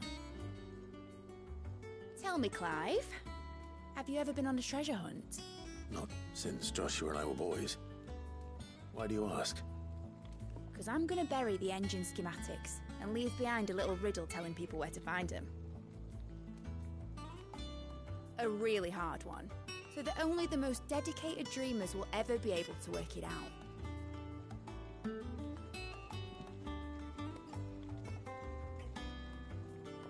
Ooh, I can picture it now. Some daft general squinting at the words with a gormless expression on his mug. Like that one, yeah. Right.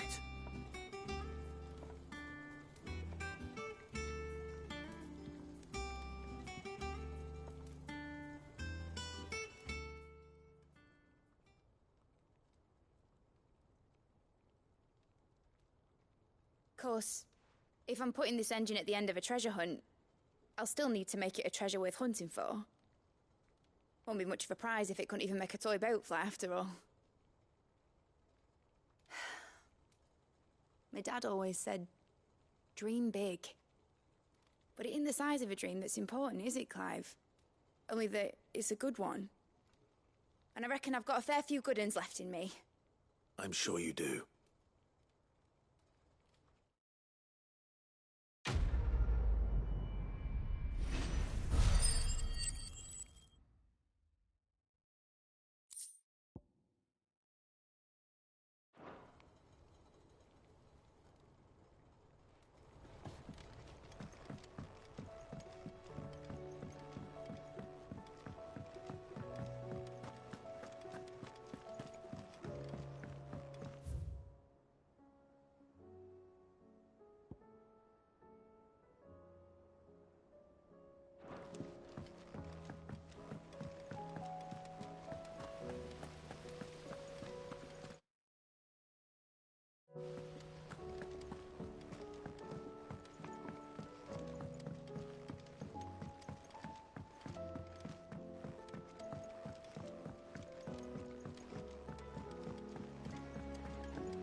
Say what you will, Lady Karen has seen our show.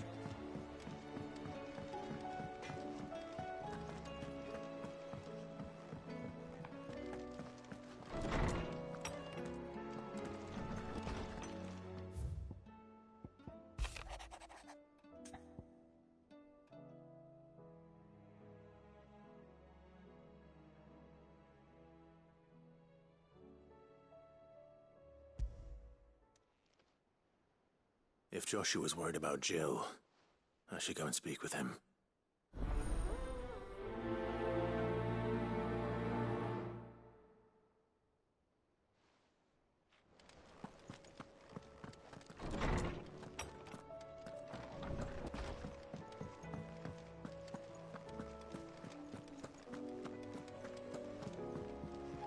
What can I get you, Sid?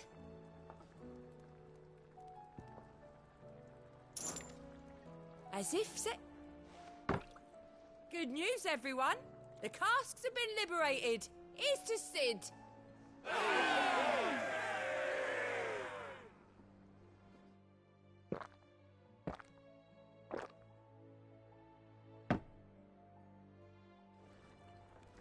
Oh, keep your mug handy.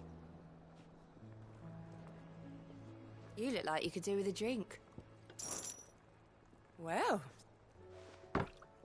drink up, you lot.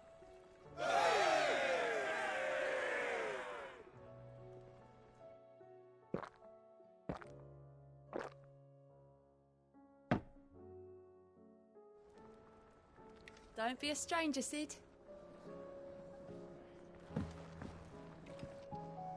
Welcome back, Sid. Honestly, Sid, you're too nice for your own good. Do you hear that, ladies and gents? The next round's courtesy of the realm's most benevolent outlaw.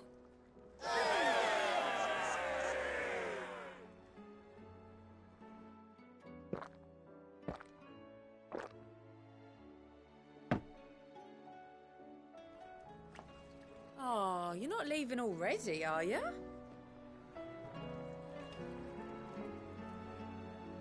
You look like you could do with a drink. That's what we like to hear. Knock 'em back, everyone. Sid's buying.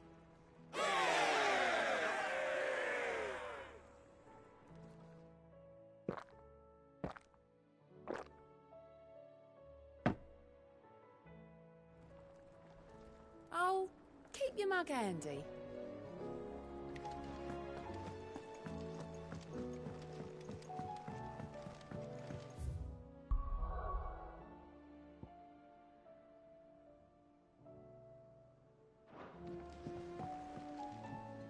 Joshua, I read your message. You're right. Jill is different. I don't think I'd realized how different, but since we returned from Drake's spine, I've felt it more and more. I suppose it's not hard to imagine why. She doesn't think she belongs anymore. And that's why we need to remind her she is still one of us. To let her know that we still need her. Now more than ever. That you still need her. But how to do that? When last we were truly close, we were but children. Of course. Do you remember the time we accompanied Father on his annual tour of the Duchy? And Jill and I broke from the procession to ride up Man's Hill. To see the snow daisies, I remember. It was the first time Father had allowed us to join him. And when he realized you were missing, he had the entire retinue down to the pot boys combing the countryside.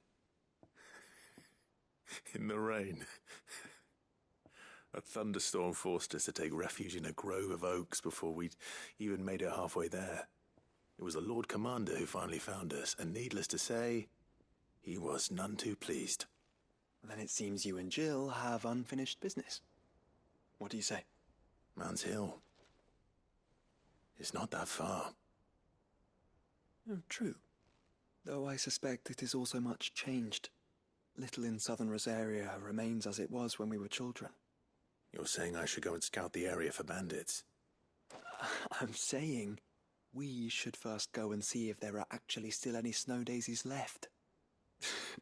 What would you do without me, Clive?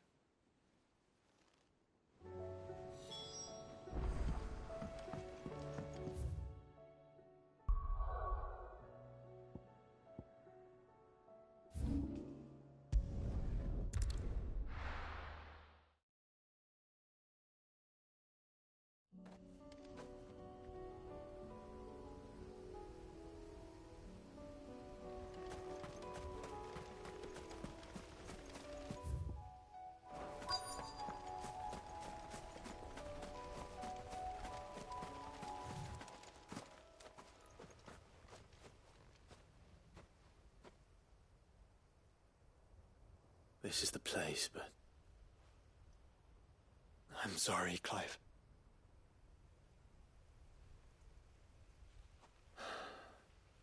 Has nowhere been spared.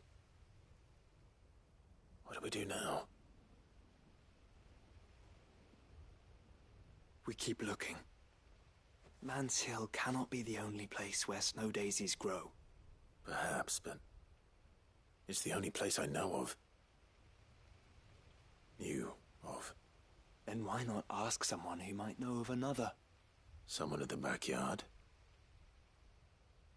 To the hideaway, then.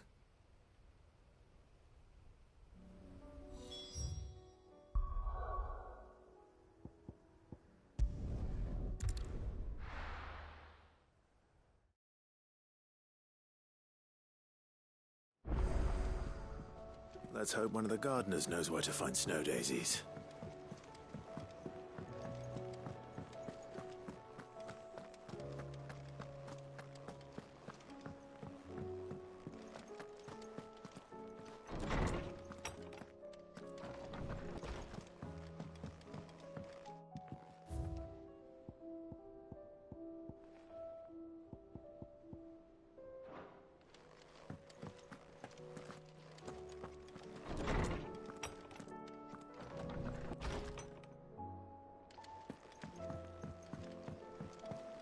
First the skies, then the crystal.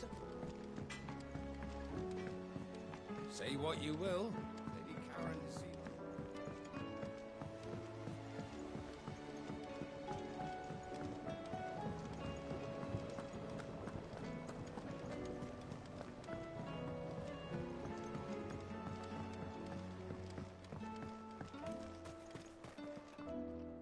Oh. What brings you down from the heavens, Cid? I need your advice. Joshua and I are looking for a place where snow daisies grow. Preferably in abundance. Snow daisies. Then you'll want somewhere not too hot and not too cold. And where the winds are strong enough to carry the seeds. I reckon Man's Hill would be a good place to start. There in the Royal Meadows, perhaps? Both have similar climbs and the right elevation. If the Blight hasn't claimed them yet.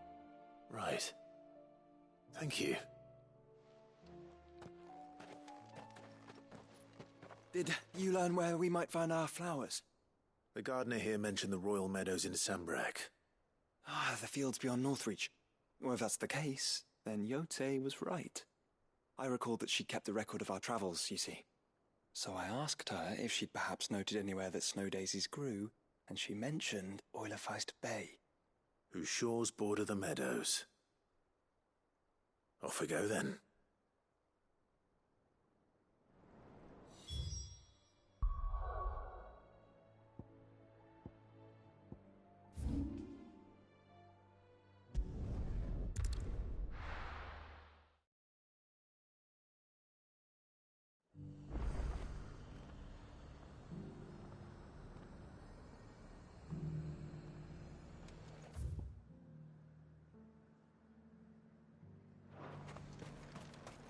And how might I help the garrison today?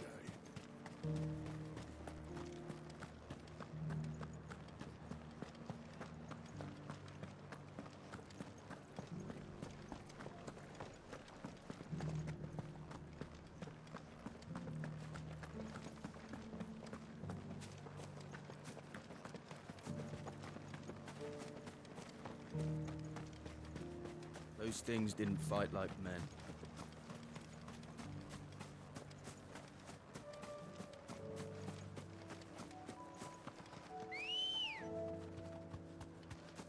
Ready, go? Faster!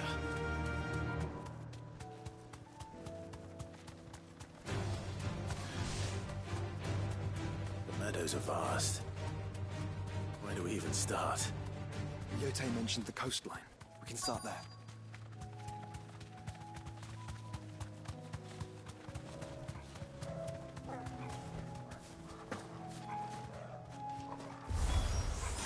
Look, brother. Do you see them? I do. The flowers and our friends.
What do you see, boy?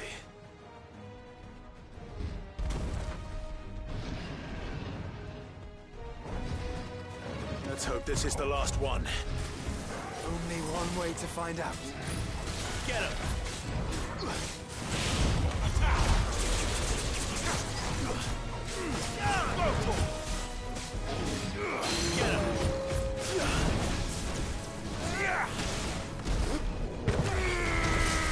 All yours, Torgal.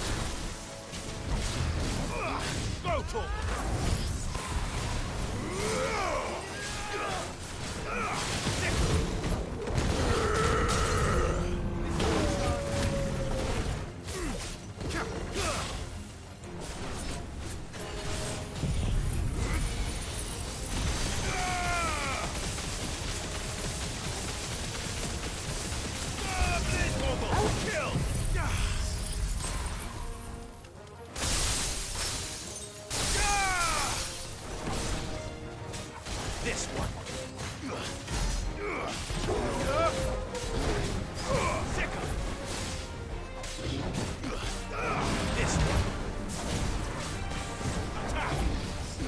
Nice try.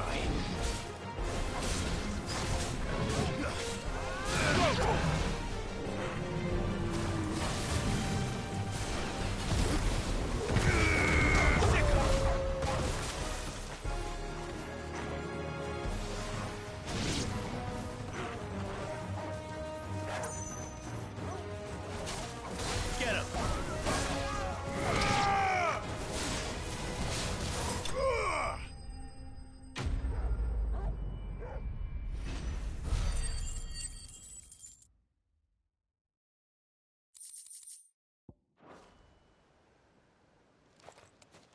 That was harder than I expected.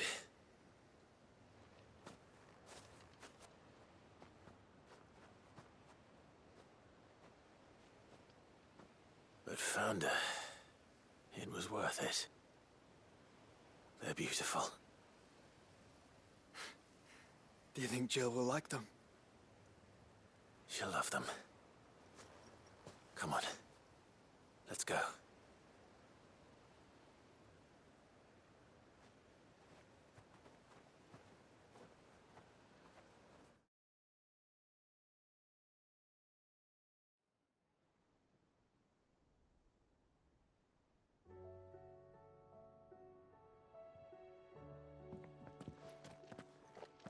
It appears my work is done. The rest, as they say, is up to you. Well, you and the skies. We wouldn't want another thunderstorm now, would we?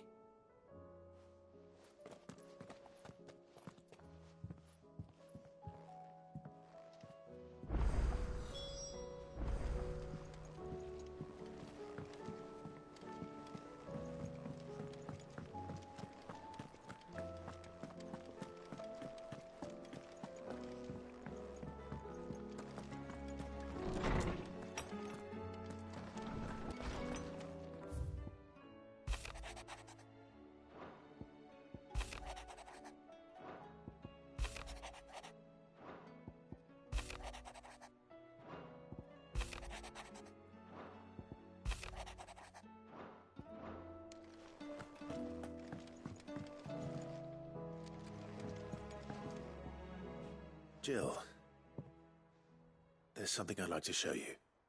There is? And where might this something be? It's, not here. Now, I know this is sudden, but how would you fancy a trip to Oriflamme?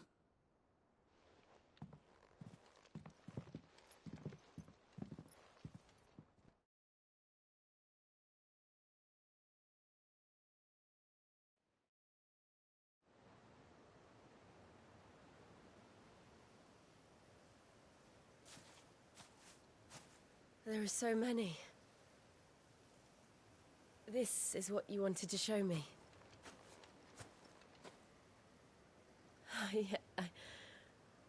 I don't know what to say.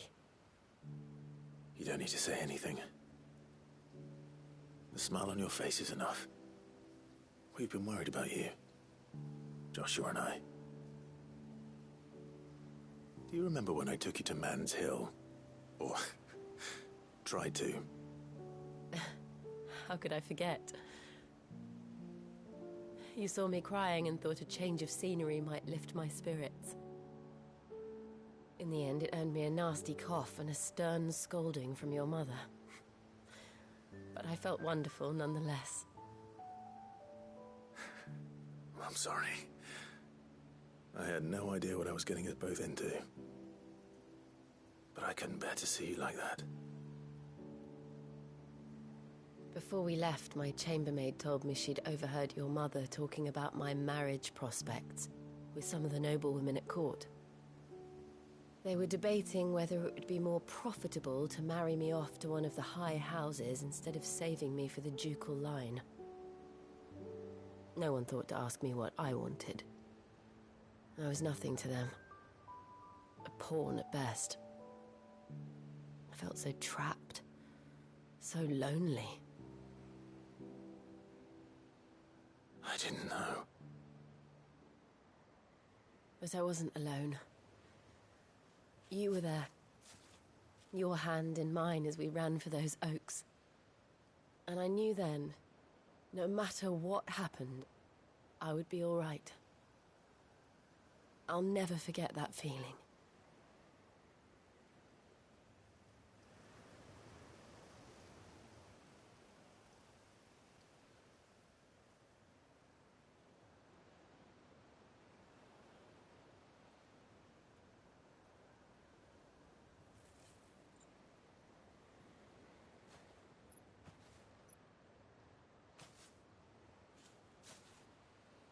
Before we broke camp, the morning after the storm,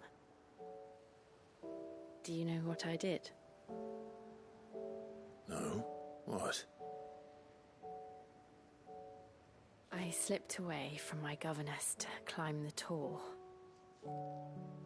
And from there I saw a sea of petals, all reaching for the sun. And I realized that no matter how terrible the night, dawn would always come.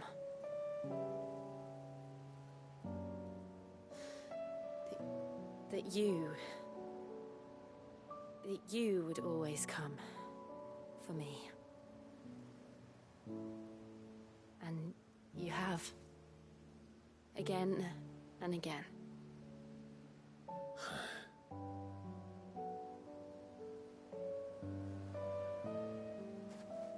Where do you see us? When all this is over?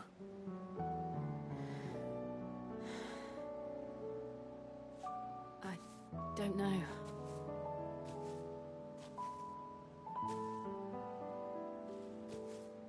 Not here, though. I think I've outgrown the twins.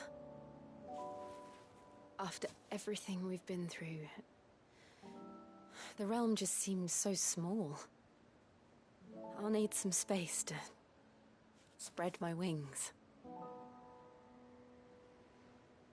Then that's what you'll have. And I'll stop at nothing to see that you do.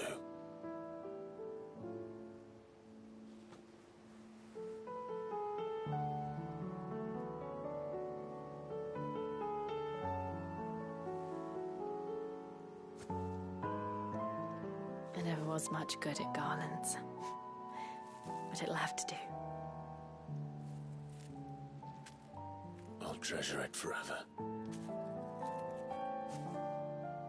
Thank you, Clive. For this, the flowers, for everything. It's exactly what I needed. You are my treasure.